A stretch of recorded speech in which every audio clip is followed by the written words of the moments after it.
This episode of Profiles in Advocacy takes us to the post-secondary education sector in Ontario.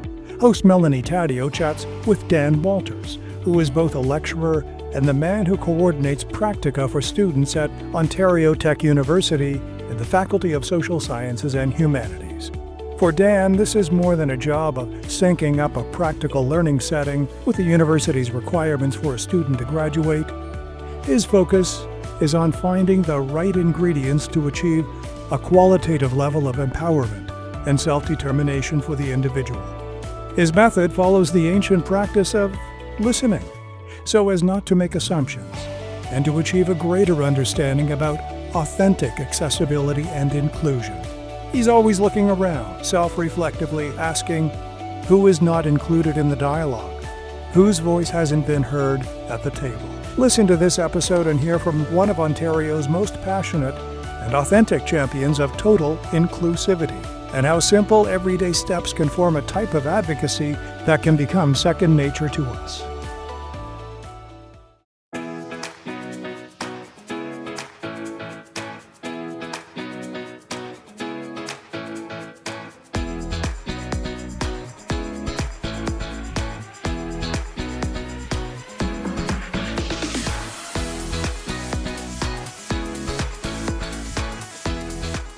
I am so excited. I love having all these conversations with changemakers happening, making a difference in the lives of individuals with disabilities in their communities. And today is no different. Today I'm joined by Dan Walters. Dan, thank you so much for joining us. Oh, thank you. And changemakers is a generous word. So thanks for that. Of course. So I am a passionate advocate for inclusion, as I know you are. So I always like to start us off by getting you to tell us a little bit about who Dan Walters actually is.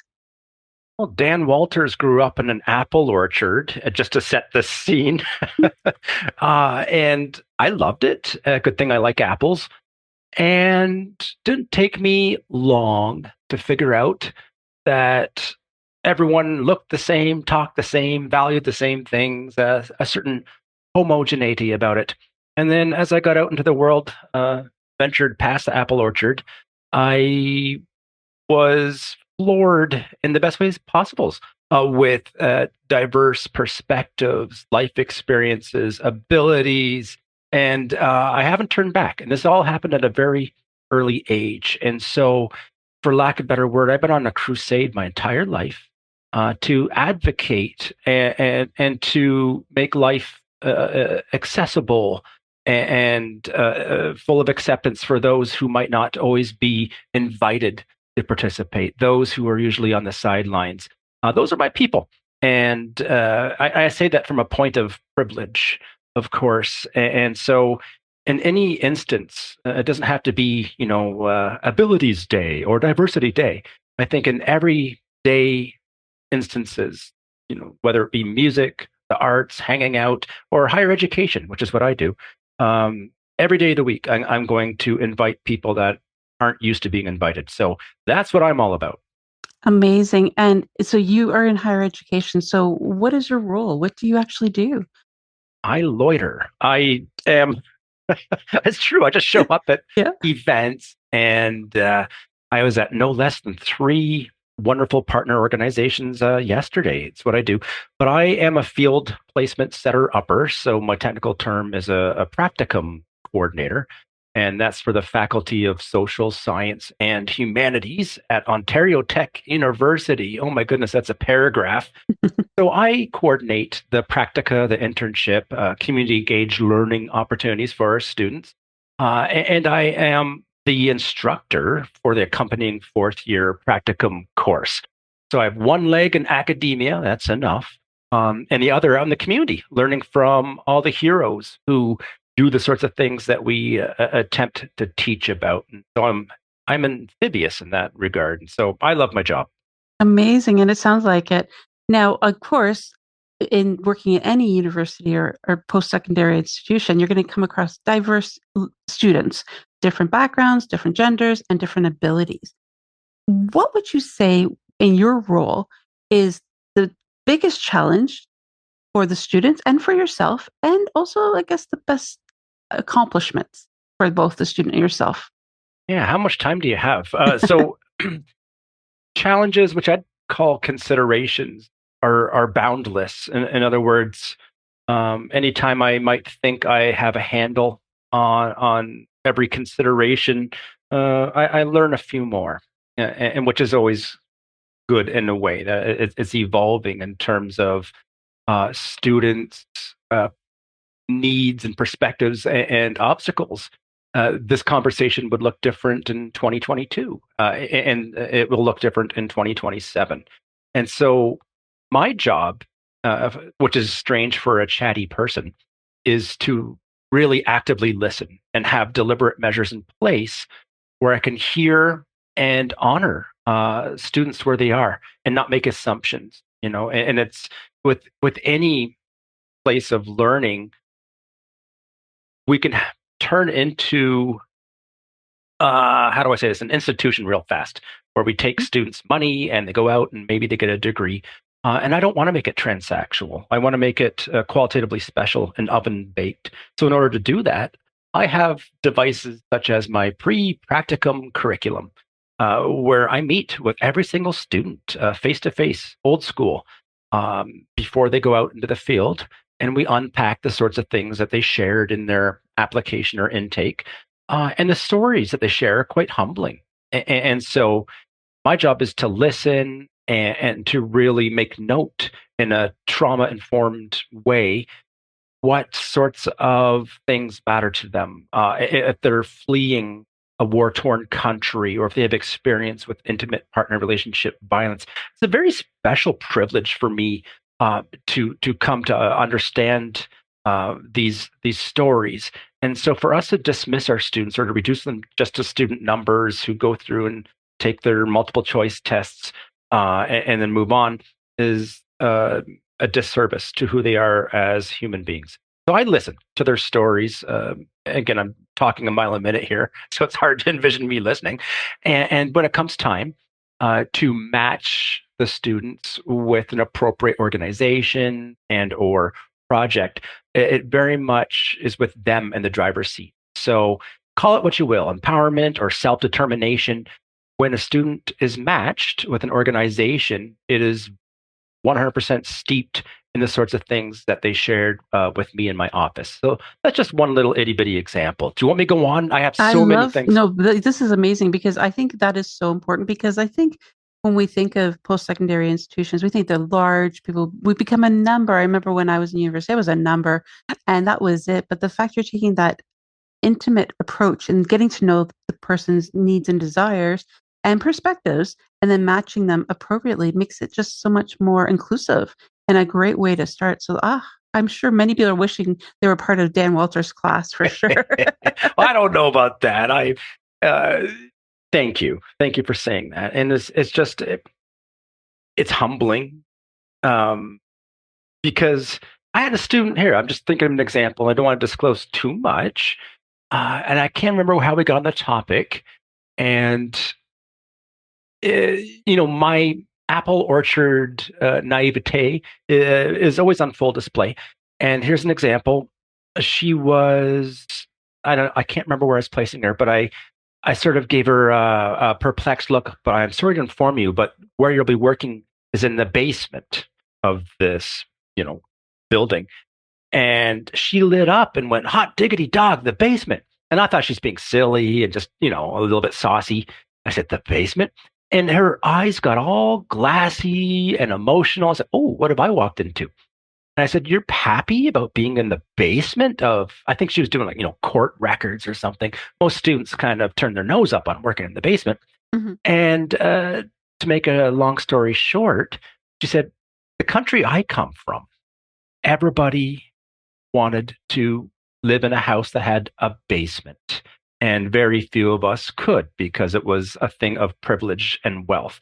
And if you had a house with a basement, it meant that you were less likely to be wiped out by carpet bomb and all of the things that happen in war. And I just remember she told it way better than I just did in a more eloquent way, certainly. I just remember being so frozen and grateful at the same time. My entire body and spirit went numb as this student, a 21-year-old fourth-year student who doesn't really know me or is certainly owe me anything, to share such a profoundly um, personal and impactful part of her life is such a special honor, and it's just an example that popped into my head right now. And that's a beautiful example. I think that just speaks volumes. But I also think that speaks to the fact that you've created a safe environment for your students to feel in a safe a space where they belong, that they can share openly. Thank you. I'm hoping. I mean, some of it's on purpose, but at the heart of it, they know I'm a turkey lurkey, and um, the irony is that I'm helping students prepare for their remaining time in university and maybe grad school and their career, and I find myself talking with such mathematical precision and certainty, and then when I myself don't even know what I'm doing later this afternoon, right? And so I'm constantly, I think students gravitate towards that, where it's just, you don't have to have everything figured out. Yeah. And if I can offer a gust of wind in the sail of somebody who could use a little boost unconditionally, it feels good to be able to do that. And so, yeah, I take my job very seriously, even though I'm not a serious person. And I really love that, because I think that's the connection piece that you have with the students, but you're authentically yourself. And that's so important when it comes to inclusion, because when we show up as ourselves and we demonstrate and lead by example like that, then people are more likely to do the same. Would you agree? I totally agree. I just had a meeting this morning. We're just, I don't let my guard down right away. Not that I have much Mhm. of a guard, but I think the students find comfort in, the fact that I will say bumpy instead of corrugated, right? Mhm. There's just a pompous way. I run a practicum instead of placement, right? We have a way of dressing things up, and Mm. some people might be inclined to call that colonial or elitist, and maybe they're right. But I make things as relatable and embracing as possible. Which is so great. Now, obviously, the other side of you working with the students, you're also working with the community to find these placements or practicum opportunities. What have you faced with finding that to make those opportunities inclusive as well? Because I guess that's part of your job too, is find the right fit, making sure the community partners are, doing their part as well. So what challenges have you faced there? Oh, endless. And again, they're considerations. That's all. And I've been very fortunate to have done this for so many years and to have so many fun and tear-inducing outcomes, quite frankly, of our students seeing themselves in a more positive light as a result of going through this. You have some students that are church mouse quiet when you meet them, and then at the end, for a variety of reasons, they have the courage and confidence to share their ideas and to public speak, and they reach for greater heights, and they graduate with swagger. And of course, in order to get to that point, this is your question: is, well, what sort of concerns, challenges, considerations do we have when drumming up participation from our community partners? Mm. And in order to get there, it's just not a simple transactional thing. It could be, but I don't make it about that. Yeah, I could just instantly, send out blanket emails or, take my business card. We should meet sometime. I have worked really hard over the last 20 plus years to earn my keep, so to speak, as a good community partner, not just a passive one, by serving on a variety of boards, not as an expert, but just as a fan. And I do the work, public speaking engagements, and just and volunteering. Quite frankly, most weekends I'm out there volunteering, and I talk a big talk to my students about civic engagement. Well, I'd better be out there myself. So that's part of it, is just becoming a good community partner. And then when I meet with a prospective partner, an organization, I'm very mindful not to impose ourselves on them. And again, I think some colleges and universities, whether they don't set out to do that, might do that, right? As experts, as knowers of things, we come in and tell our surrounding communities about themselves. And I flip that on its head. and really learn as much as I can from where the organization's at, their mission, their vision, their values, or special program or initiative. And with that in mind, then I try to draw a convergence of outcomes between what they care about and what I've learned from my students, right? And again, that's their application in our one-on-one meetings. So when I come to learn a student's personal, professional, academic goals and all things in between, I really do my best to draft up some kind of fit between what an organization is actually in need of. And I work primarily with NGOs, nonprofits. These places aren't swimming on gold coin. They barely have the capacity to pay their own staff.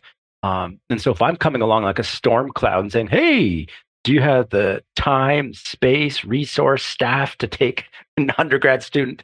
I recognize that's a tall ask all the time. And so I present them with it. This is a student who is looking to work on her public speaking skills. She can do program evaluation. She's interested in working with youth who identify as underrepresented. I see that you have, an AGM coming up in April. Could you use someone to do outreach? Why, thank you, Dan Walter. And that's how it goes. Yeah. And this is it. So understanding the needs of the organizations, then students, and then a match made in heaven, as they say, right? Oh, that I like the way you put it better. Yes, that's and of course I'm leaving all sorts of good stuff on the cutting room floor, and it's never as easy. And sometimes I'm jealous, of colleagues or schools that are in a regulated profession, where education student, school, Yes. health science, hospital. I'm oversimplifying it. Of course, there's a lot more to it. But we're the Faculty of Social Science and Humanities, which I love, but it's an all-dressed potato chip. And so, what aren't we? And so with that diversity in mind, I just, instead of me prescribing what's best to students and prescribing what's best to organizations, I just flip that on the head and ask a bunch of pesky questions. And so when that convergence of outcomes, as I call it, happens, it's with purpose and strategy, and it sets the students up for success. And the organization say, you know what? Thank you. That wasn't a terrible, rusty old anchor. It actually helped us get the next Trillium grant or what have you. Mm-hmm. And that makes a world of difference in the world of not-for-profits, for sure. Yeah.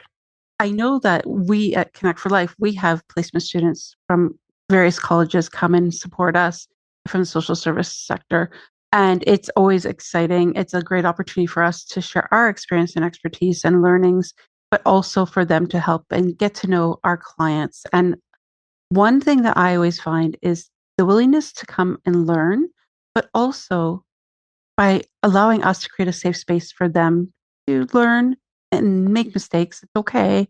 But do you find that in your students, because obviously they're students, they're there to learn, they're to observe and practice. Do you find that they're being supportive the way that you would hope they would in the communities? Yes. And I say that with a bit of hesitation. I'm not as aware of every nuance of a dynamic as I'd like to be.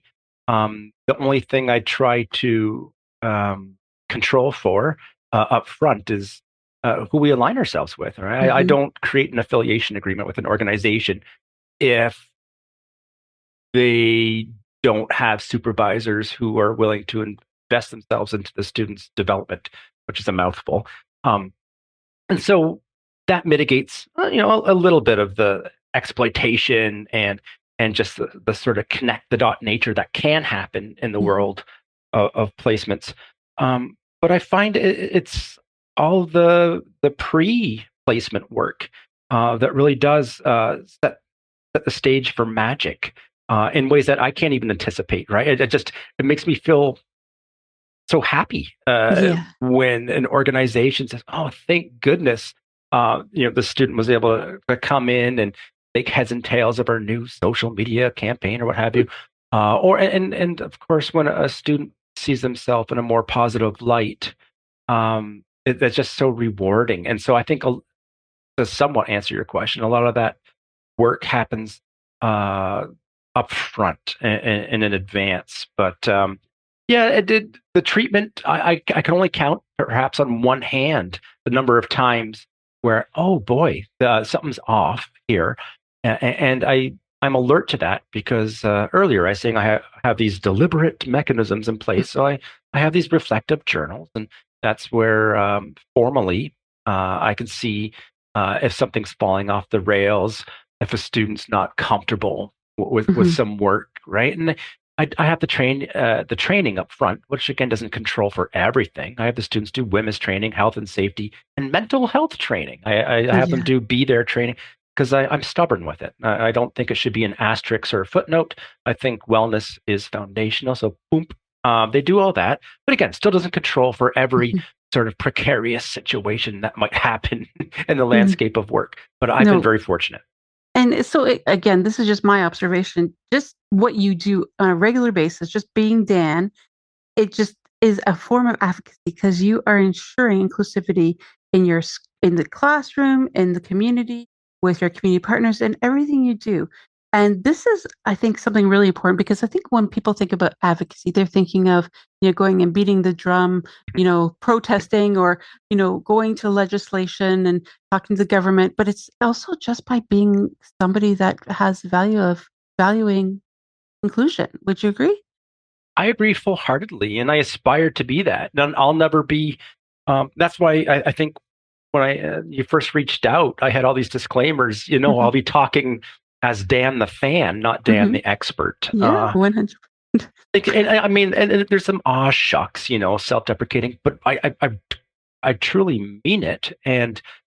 But I think any time I've been useful or helpful in the world of inclusivity, it's what you said. It's by showing up and being there, uh, even on a day that isn't accessibility day. It's Mm, it's for everyday instances. And so if a student is unveiling a project that she worked hard to create on with her community partner, and even though it's on the weekend, I'll go. I'll be there and mhm, I'll support.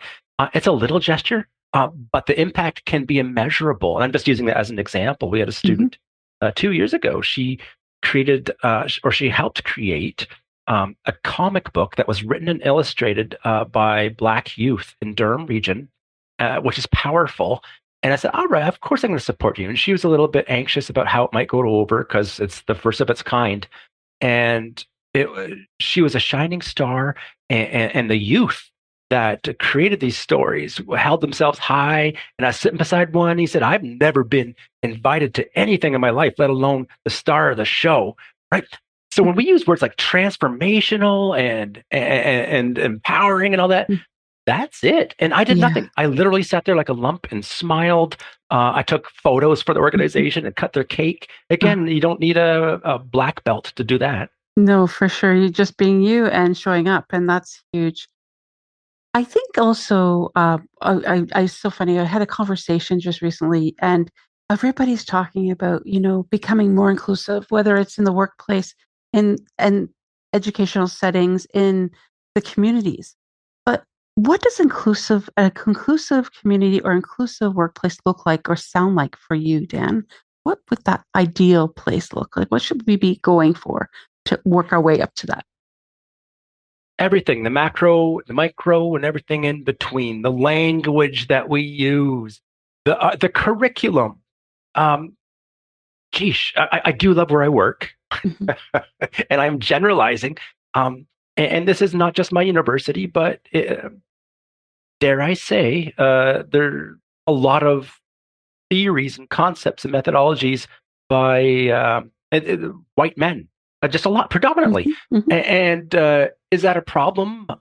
I think so. If cultural competence and inclusion is it means anything to us, then instead of just having a chapter on it, chapter 7, social stratification, why don't we embed it seamlessly, but intentionally to every facet of what we do? So I know when we talk about inclusion in the workplace, a lot of mine are inclined to think about physical, mm, build, and that's certainly a huge part. But for me, it's ideological, and I think if there are any instances, whether it's an event and you have halal. I did that. I ran a pizza party 3 years ago, and it's just a little thing. I said, of course I'm going to have halal. Are you kidding me? And I had this guy break down in tears. I said, oh, shoot, is it that bad? He says, no, it's not bad. It's delicious. He said, in all my 4 years, going to university, I've never been to an event where there's something for me. Like, all right, all right. Again, Yes. little, and, I'm not a genius. It's just, so that's what inclusion looks like. And if a student shares something or even intonates, then I drop what I'm doing to listen and to respect and to validate and then to take it a step further and to do something about it. And that's inclusion. I had a student 3 years ago and loved him dearly. I mean, wow, what a powerful. So he was in an assistive device. He had visual issues and just a whole litany of challenges, but he just pushed through, and he's smart and loving. And the work he did for his practicum actually got a shout out by NHL. Wow. What did he do? Oh yeah, he did an Indigenous equipment drive with their opportunity, and got a big shout out by NHL.com, and he was just all humble about it. Anyway, that's not my story. My story is we spoke a lot about his experience as a student and getting around. And it was similar to what you and I are talking about. Some of it was about the physical build, but also, everything else, the event, the curriculum, the seating arrangement. And so he had a brilliant idea. He said, Dan, why don't we just have another conversation? Only this time, let's make it a Google Meet and record it. It's like, oh my goodness. And so we did. And so I just asked very basic questions that just came to me, and 14 minutes of gold. And he articulated all the sorts of aspects that could be improved upon from an inclusivity perspective. And it was wonderful. I said, can I share this with the leadership? And he said, oh, I thought you'd never ask. And so as you and I speak, downstairs in this building where I work, they are replacing the old hydraulic lift with a new elevator that speaks to the self-determination of students, guests, and professors, so they can come and go as they please. They're putting it in a ramp. This is all because of the student. So anytime the needle moves in a special way, I can guarantee you it's a student's idea. And so my job then, back to your question, is to be the listener of those things, the facilitator, to move it forward. I think it's just so special. I was the accessibility chair for the university a few years ago. Again, not as an expert, but just as someone who really was compassionate and cared about. And some things needed to happen on campus, but we didn't really have the coin or strategic priority to make it happen. So the students created a coalition and did an audit of the entire North Campus and came up with the most brilliant findings. And those in turn helped inform and guide, our build, our policies. So again, student driven.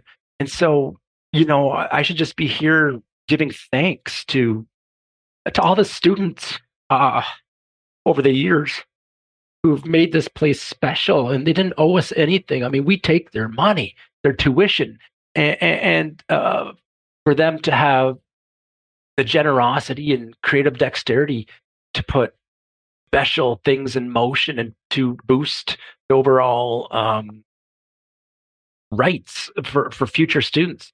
It's altruism like I've never seen it. So just to play a small role in that is pretty special. Yeah, and thank you so much for sharing that.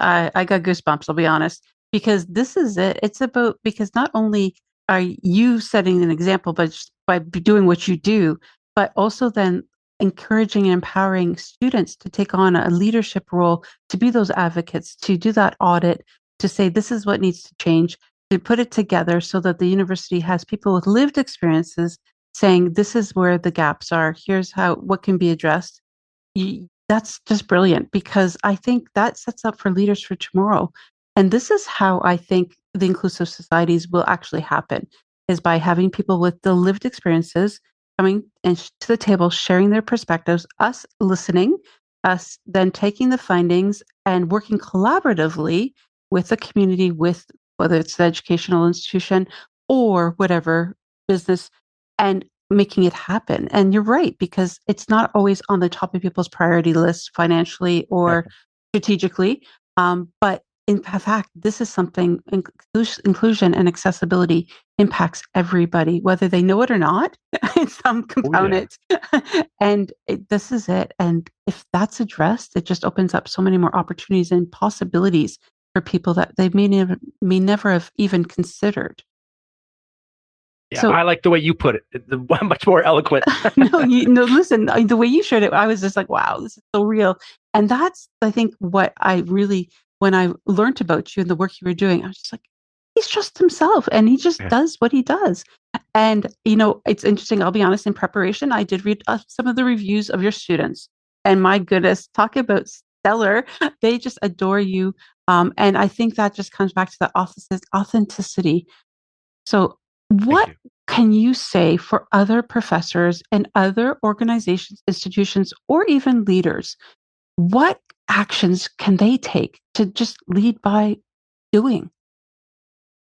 Yeah, and I think the theme here is doing ordinary thing can yield extraordinary results, as corny as that sounds. So, uh, you hear terms like to make space for. The lexicon always shifts, and to amplify, and that language will always come and go.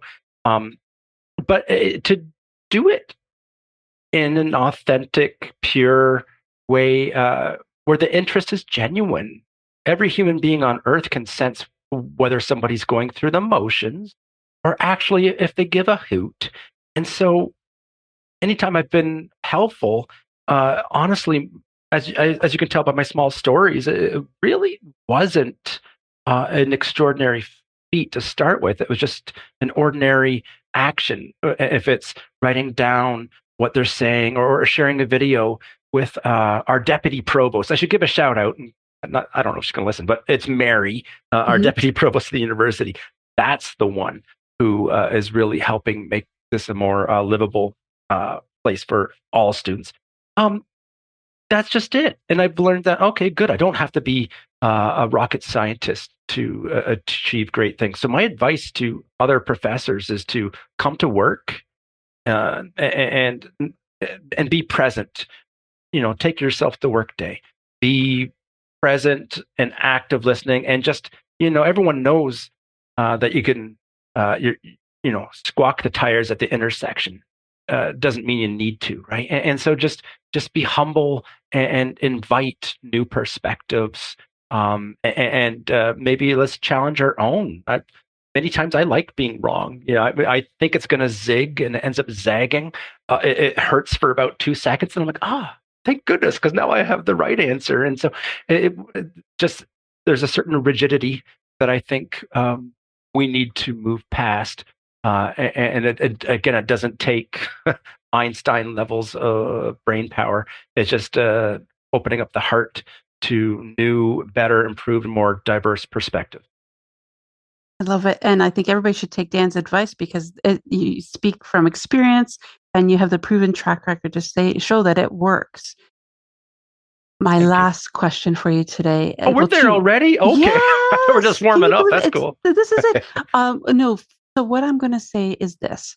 We have so many examples of advocacy out there. We have so many examples of situations that perhaps not every person's felt heard, seen, and valued as they are.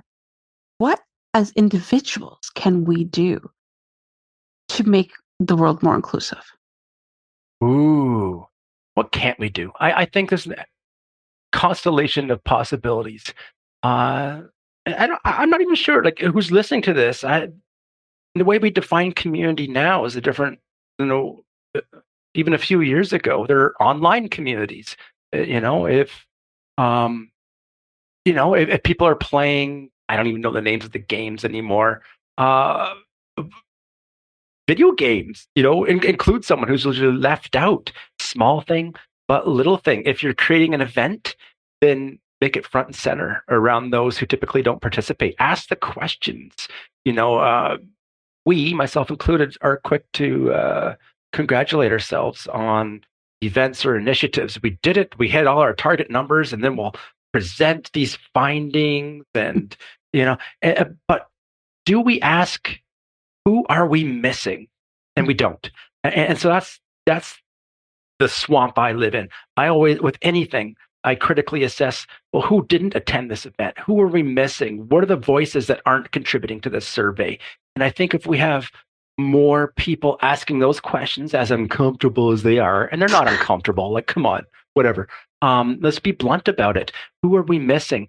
That gives such baseline, as I'm going to say, hope, but it's not even hope. It should be baseline fundamental human rights anyway. Really quickly, I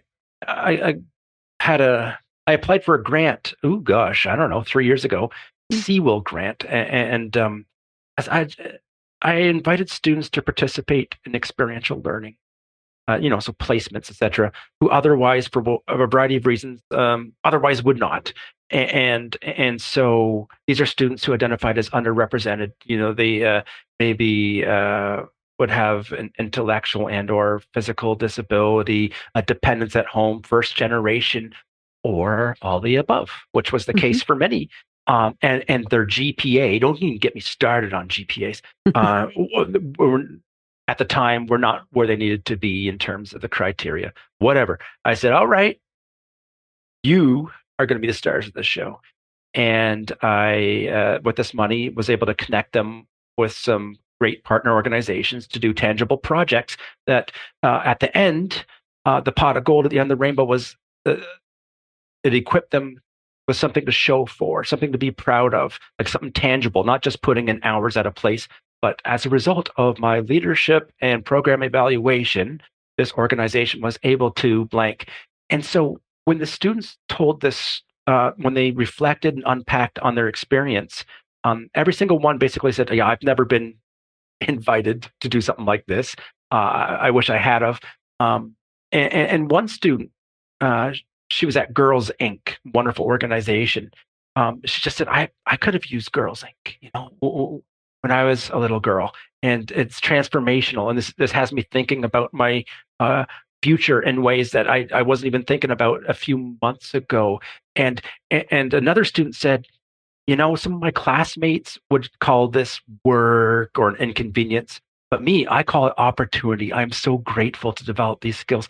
And so it proved to me, even though the sample was small, it was only 20 students, that, okay, the way in university we typically assess students, GPA, and right, all this, whatever, might not be telling us the whole picture. I think it tells us part of the picture, but there's a whole galaxy of questions that we should be asking in terms of assessing a student's capacity or ability to achieve great things. So these underdogs, it's not a fair word, but these underdogs absolutely achieved incredible things, like better than ever. And our partner organizations were grateful and helpful, and we're still feeling the impact of the work. And so that's what we can do. We go into the corners, as I say in hockey, and ask the questions that aren't asked, and who are we missing, and what can we do better? The moment we get complacent and think that we're at the top of the mountain, we have nowhere but down to go. Absolutely. And I have to chime in here for the GPA thing, because I'm an educator as well. And it drives me insane because not everybody tests properly. Not everybody has the accessibility and access to be in the top, whatever percentile. But Right. however, perhaps they learn differently. And if you have inclusive skill development and inclusive opportunities to showcase your talents and abilities, then why not? And it sounds like this project did exactly that. And that's amazing. So I would agree with you 100%. Hooray. Thank you. Yes. And I will ask, how can people get in touch with Dan Walters? Do you have LinkedIn? Do you have an email? Because there's going to be a lot of people listening to want to understand how you do what you do, because really it's incredible. Oh, well, thank you. I was on LinkedIn and I've been hibernating. I didn't know that was a button. Hibernate? That sounds amazing, like a bear. And I hit that 2021 and haven't unclicked the hibernate. So no, I'm not on LinkedIn anymore. I think if they go to Ontario Tech University, so just Google Ontario Tech University, Dan Walters, You'll find my profile in the Faculty of Social Science and Humanities. I have time for everyone. I really do. And I will agree. I will say you definitely did, because you took time to speak with me today. Even though you thought you weren't the expert, I will tell you this conversation was so wonderful, such an honor, because really, truly, to find like-minded individuals that see things along the same way and want what I want as far as inclusion comes for our communities, for our world, and definitely for those that are less represented. I truly appreciate this time, your time, and this conversation. And to our audience, I encourage you to learn more about what Dan is showing. This profile of advocacy is just being yourself. Do what is right, what comes naturally for you, and ask the questions. Well, who's at the table? Whose perspective are you missing?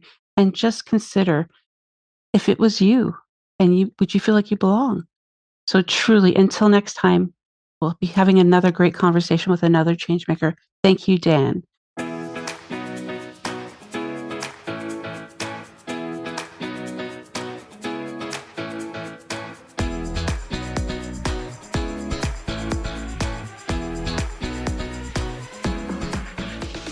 You have been listening to Connect for Life, the podcast.